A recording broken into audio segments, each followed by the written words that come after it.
Namaskar, Sat Sri Akal. This is a very special edition of my YouTube channel. I have with me Mr. Balraj Deol, who is running weekly in Canada for last 20 years called Khabarnama. He's an Indian who has migrated to Canada in 1977 and started this news weekly in 1999. Till Corona struck, he was regularly releasing the print also. And he has wide experience and deep knowledge of Canadian politics and also Khalistani politics there.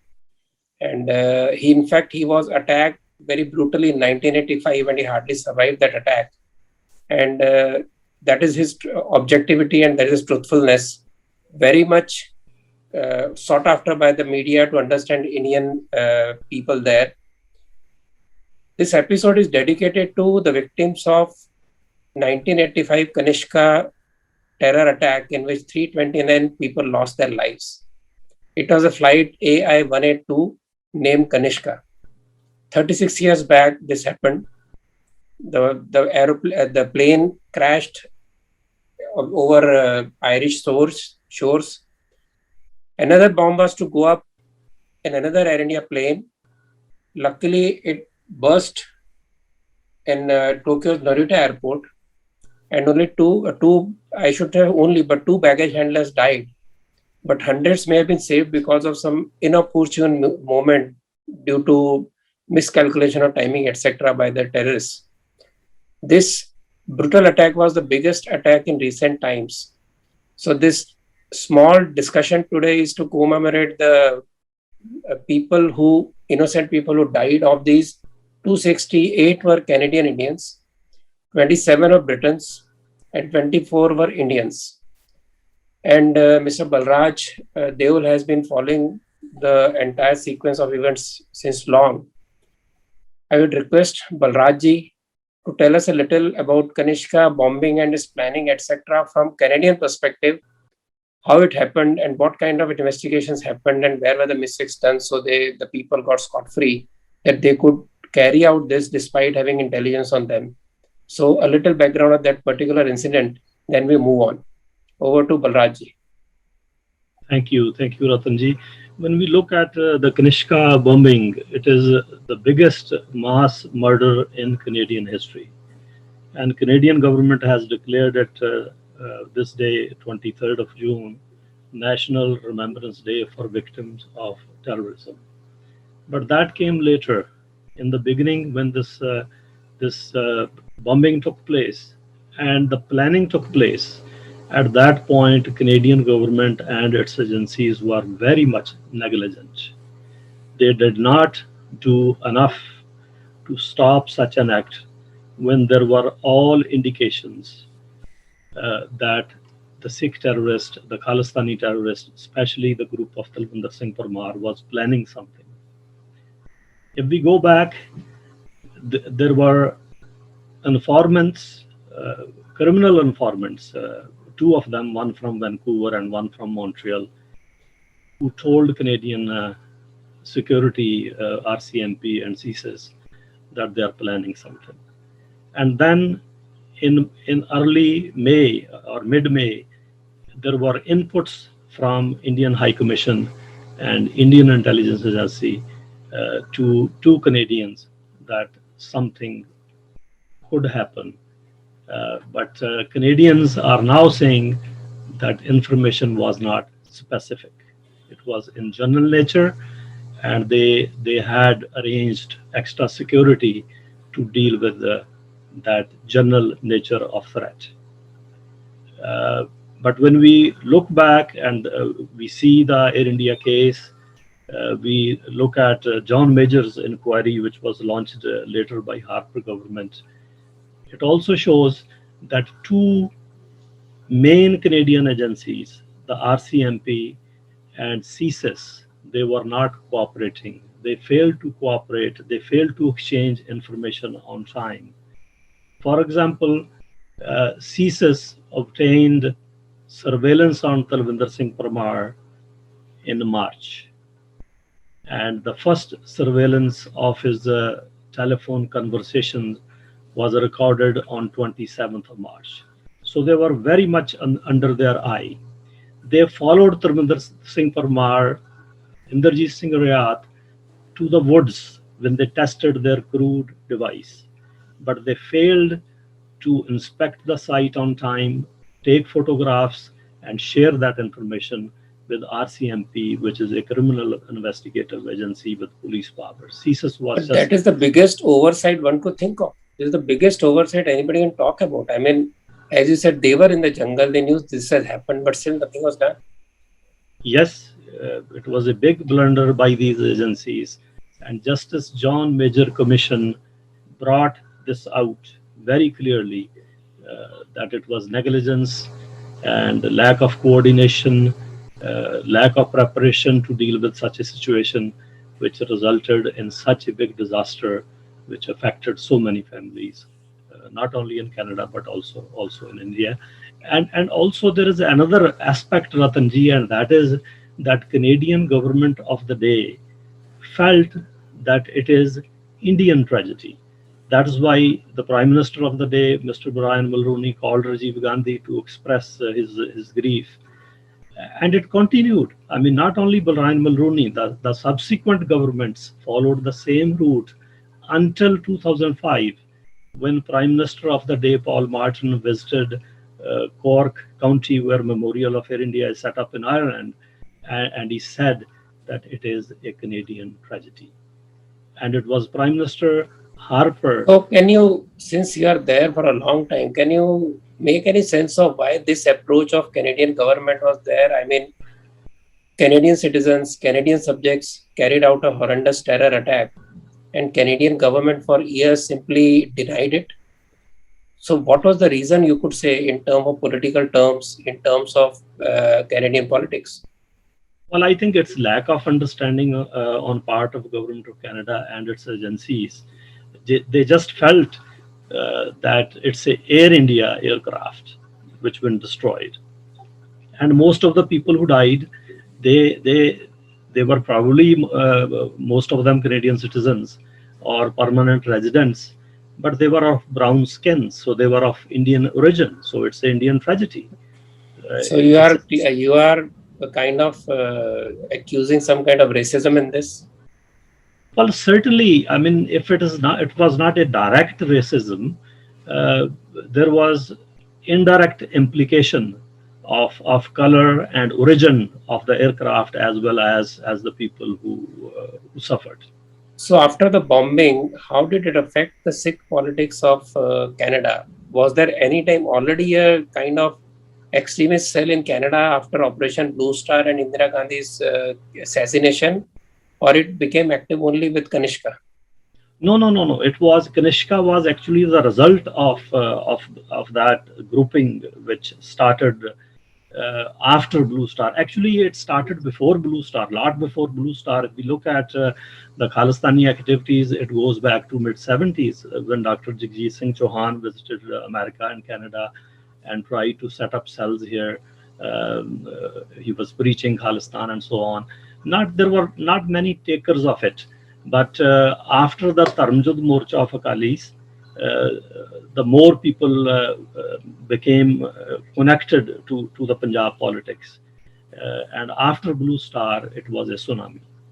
People were emotional, and the Khalistanis used those emotions, mistakes of government of India to handle that situation of Dharmjud Morcha and resulting into Blue Star and killings, innocent killings in Delhi, which followed after. It was all mishandling, which gave foothold to Khalistanis all over the world, which includes Punjab also. And we have seen that terrorist movement in Punjab. And after the Kanishka bombing happened, with the very horrible result and huge loss of lives, how did the Sikh politics from then on moved?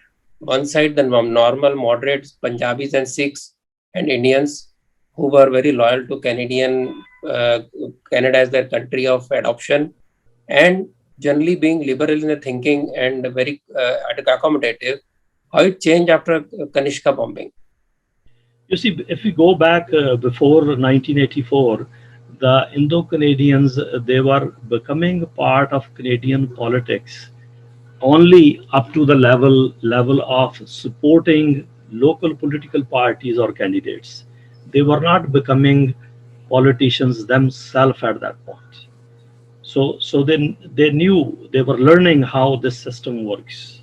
But when they created the Khalistanis created special organizations to pursue their separatist cause, they started using the same groupings, same organizations to penetrate Canadian politics. And Canadian politicians, they need groups of votes, blocks of votes. Canadian political system is very easy to manipulate because here the party president does not nominate the candidates for election at And there provincial is no level. committee. There is no committee to nominate.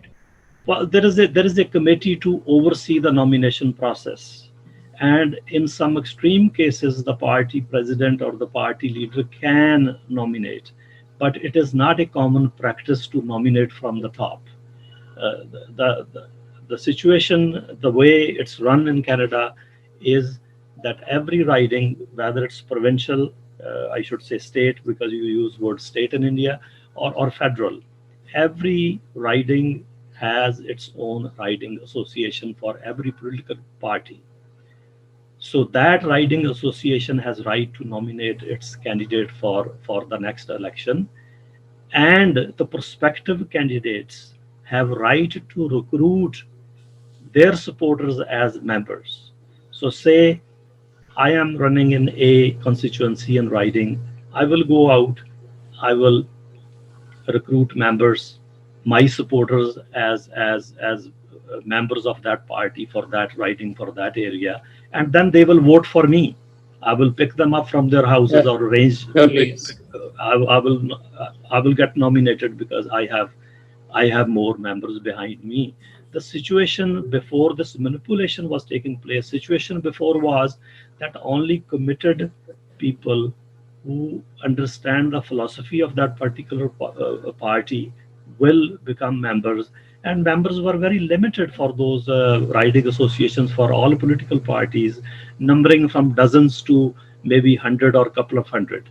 But later, as the ethnic politics kicked in to manipulate the system, the same membership reached in some ridings up to 10, 15, 20,000. So that is how they manipulated. That manipulation did not stop at the level of a political candidate for a particular party, but then they realized that there is a bigger goal. You can influence the leader of the party, because leader of the party is also uh, chosen in a similar way. Either Okay. some parties have direct vote, so they will recruit the members for increase their direct vote, or the riding associations will select delegates. Say this riding will select 10 delegates. So you will recruit members, then select delegates, then you will have certain delegates on the floor of the leadership race, and you will carry the weight. But is this happening only with one party? I think NDP, where there is a good control of these elements, or are they looking at all the political combinations in Canada? No, they are all over the place. It started with the Liberal Party. The first Okay. even candidate nominations started with Liberal Party, and then they moved on to Conservative Party, whenever there were opportunities for that, and then the NDP. Of course, they managed to choose Jagmeet Singh as NDP leader a couple of years ago, and Jagmeet Singh has very strong Khalistani leanings, very strong Khalistani past.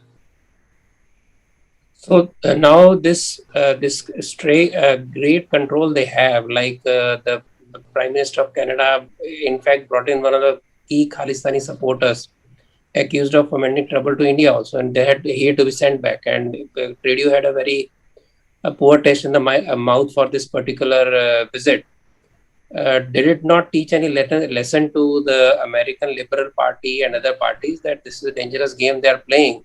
Because I saw some of the videos where the local politicians very happily joined the programs where the terrorist and the bombing accused and actual punishment given to those people, they were celebrated. So, what kind of game are these politicians? Uh, Innocent, they don't ignorant, or they don't care? No, they don't care. They are not ignorants. They are very smart. They need support to get elected. So they will get support of anybody to get elected. Whether they promote terrorism by doing so, they don't give a damn about it. They need votes. They need support. They need money, and they will go anywhere wherever there is the green grass. They will go for grazing. So in a way, now it's a sizable presence, good canvassing, good lobbying support in Canada. Now this strong position in Canada with wealthy Sikhs also now in this Khalistan support groups also. We saw many this Khalistani supporters also present in the or present supporting the farmer agitation in Punjab. So what is the relation of Canadian Sikh politicians or and Khalistani supporters with the Akali groups or Sikh groups in Punjab, and how deep are they interested in what is happening in India, or is it just from a distance they can foment trouble and say we want Khalistan and all that, but will not speak when their own women are picked up in Pakistan, where actually the capital of Maharaja Ranjit Singh in Lahore is there. So is this particular support typically political, or they really mean serious? If they might really see a business, they would also be looking at Pakistan the way they are treating Sikhs, and they would also be taking care that if they're talking of this topic, they should talk in terms of if they're saying that Maharaja Ranjit Singh is their ideal, then they should be looking at that particular formation, not just talking about India. So, what is the relation between the politicians of Punjab and politicians of Canada? You see, when you look at Khalistanis, their main focus is India. They will never talk about Raj of Ranjit Singh and its capital Lahore and that area. They say, well, we accepted the partition as is, and now they are concerned about creating Khalistan on Indian land. You raised the question about farmer support and Akali politics and so on. The Khalistanis are not concerned about Akali politics or Aam Aadmi politics or Congress politics. They are concerned about opportunities to manipulate Indian politics so that they can get uh, more support for Khalistani movement. Wherever they will get more support for Khalistani movement or more trouble for Indian system, they will go for it. So farmers movement is one of them, which was giving them both more trouble for India and more support for them, more sympathies for them, more reasons for them, more arguments for them that look, there is injustice in India, especially injustice with the Sikhs, and majority of the farmers are Sikhs, although that is only true in Punjab. But then you see the most of the protesters are also from Punjab and part of Haryana. One thing that really surprises me that though the major blunders have been done by Congress party against the Sikhs in Punjab after partition, right from the time of partition, whether it's language issue, whether it's state reformation, whether it's the politics of separatism and terror from 80s to 90s. Despite this, they seem to have soft corner for Congress people, and those who stood by them, they have a hard feeling for them. What is this strange, uh, you know, way of looking at India? Well, it may be strange for some people, but for me, looking from inside outward, it is not strange to me. Uh, their reasoning when they talk about Khalistan, you have rightly based it on example of Ranjit Singh. They feel that, oh, once they had the empire and they deserve to have it again. So that is one basis of it. But the other base of it is that, look, After the independence, the Muslims got their Pakistan, Hindus got their India. So they are talking about Hindu India. All their emphasis is not on democratic and secular India, where every community can prosper and take part in every sphere of life, including politics. They will talk about Hindu India. They will try to prove every misstep of India as a Hindu step. So if they go after Congress only, then it will be narrow for them. It is easier for them to focus basically on all political parties, but focus more on those who are more closer to that so-called Hindu excuse. So Bharatiya Janata Party and RSS uh, become the real focus when they have to fulfill their aim of proving Hindu India oppressing Sikhs. But is it strange that Sikhs, who were the last person ever to talk about victimhood, from the first Guru onwards, every Guru, nobody ever, and no Sikh ever claimed victimhood in the worst circumstances, in the worst times, including partition. Wherever they have gone away strength with the full backing of Vaheguru, and that they have done the best to in their lives. So this victimhood card, from where does it come? You see, what they have discovered, the Khalistanis in the West, if you talk about human rights, if you talk about victimhood, people will listen to you. So they are using the both swords, I will say, the sword of victimhood on one hand and human rights. At the But same time, how does injustice talk work? Because Sikhs are more the most prosperous, the most well-to-do community with very high post in all over every government, army, every place. They are the best situated. So how can this talk of human rights work within the community? Does community at large support them, or is it just a section of people who are creating all this aura around this particular cause? so you have raised very important question, and I will split it. The community at large is not with them. That is for sure. Their support is very limited. But what has happened in the past 35, 37 years is that their opposition have disappeared. Within the Sikh community, the moderate Sikhs got tired of it because it stretched so much, and Indian government never played their role properly to deal with this situation in India and abroad. And that's multiple governments. I'm not talking about the present government only. So their opposition, the opposition of Khalistanis from within the Sikh communities, basically disappeared. So even if we say only 5% Sikhs support the Khalistanis, but then there are only 5% in the open field to compete, so they will be the winners.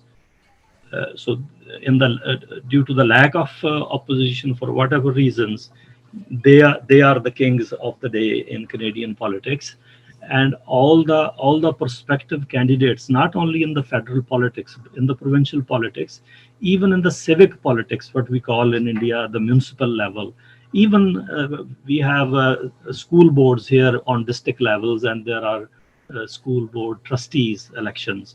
Even if somebody wants to run for a school board trustee, the person will run to different Khalistani groups and Khalistani heavyweights to get their approval, whether they will So support him. basically, it's the strong lobby that drives the politics in Canada.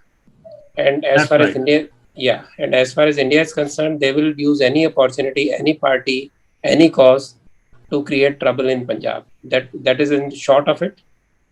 That is very much true. If I go back to around, I think 2011 or so, there was election, and Globe and Mail, a very national, largest national paper in Canada, one of their reporters asked the Khalistani very same question, that which party do you support? They say, well, we will support anyone and everyone who will help our cause, and the cause is promotion of their movement and So the you whole of believe Khalistan.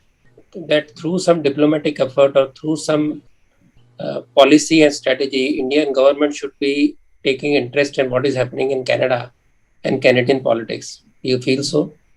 Well, I don't know whether diplomatically it will be correct to say that Indian government should take interest in Canadian politics, but I think diplomatically they have right to put pressure on Canadian government uh, to draw a line, the way I think they have done end of last year when Mr. Trudeau issued a statement while congratulating on birth anniversary of Guru Nanak. He mixed it up with the farmers movement, and India took very tough stand on it. So I think India should take that kind of tough stand time to time whenever Canadian politicians try to harm Indian interest. Uh, it will work, but interfering in Canadian politics, I think that Not won't be interfering. diplomatic. I totally agree. You cannot interfere, should not interfere. But they have to keep a watch that how this particular developments are affecting India in terms of, let us say, now you saw in terms of farmer agitation, how it happened. So they have to keep an eye, because naturally they cannot keep quiet when somebody from outside is trying to influence. Indian politics is also trying to create disturbances. That's what I meant. Naturally, no government in his mind would interfere in any politics. As a strategically, through some moves, they have to keep a watch. That's what your message is. No, they should not only keep watch. They should press the foreign governments whenever some people cross the red line to Right, influence or harm right. India. Look at the farmers' movement. How much money has flowed from overseas, not only in Canada, from Canada, but also from Europe, America, and elsewhere. How much indoctrination has gone, and we can see that stalemate where farmer leaders cannot decide what to talk about with the Yes, government and because see, where to settle. ultimately, farmers' agitation was an economic issue. It was not at all a religious issue. It has been converted to a religious issue. That is how they are sparking this dissatisfaction and converted an economic issue into a religious issue. That is a dangerous mixing up that is happening now. Well, that serves the cause of the Khalistanis and others who want to disturb the balance apple cart in India. If you look at the farmers movement, not only the support and money, but you look at the resolutions and statements and Yes, tweets by different leaders, even the municipal level. Like I live in city of Brampton, they passed a resolution to support the farmers. They lobbied to certain unions, labor unions, to pass resolutions to support the farmers. They don't even know what Indian farmers are asking for. They don't even know that what government of India is trying to change in three new laws. true, Canada has changed half a century ago. true. It is working in Canada, but they are still protesting, they are still supporting, and they're getting those resolutions and tweets and all kind of statements in the favor of that Yeah. movement. Thanks a lot, Balraji. I think in the background of the tragedy of 1985, these people who are fomenting this trouble should be much more careful about disturbing the peace, global peace, and creating chaos in the society, not just in India, but also in Canada and other places in the world, for something which has no solid basis, which is basically created by the history written by British and not by the Sikh sons of the yesteryears who actually wrote the Sikh history and Sikh philosophy, but being recreated by a British historian like Macauliffe, based on which entire movement is based. So I hope that the Kanishka bombing is remembered not as a just a tragedy, but as a very strong lesson. So I hope your words also resonate with our people and understand how things are happening around the world. That is the reason I chose a Canadian point of view about this tragedy and did not talk from the Indian perspective or from the Indian experts. So with this, I thank you very much. If you have any point to add, please go ahead. We'll close the discussion after that. Ratanji, terrorism supports helps no one, even those who use terrorism to achieve certain goals. They end up in grave one way or the other, and they take many innocent lives to the grave with them. So terrorism help nobody. It does not help any country. India and Canada both are parliamentary democracies. They share their goals. uh, they share their views of the world also. So there should be more cooperation between the two countries, and they should work together to control this menace of terrorism True. and its supporters. Thank you Thank so you. much, Balrajji. Good to have a Thank you. very knowledgeable talk with you and a Canadian perspective. Thank you so much. I hope people learn the lessons. Thank you so Thank much. you. Thank you. Namaskar. Sat Sri Akal. Sat Sri Akal.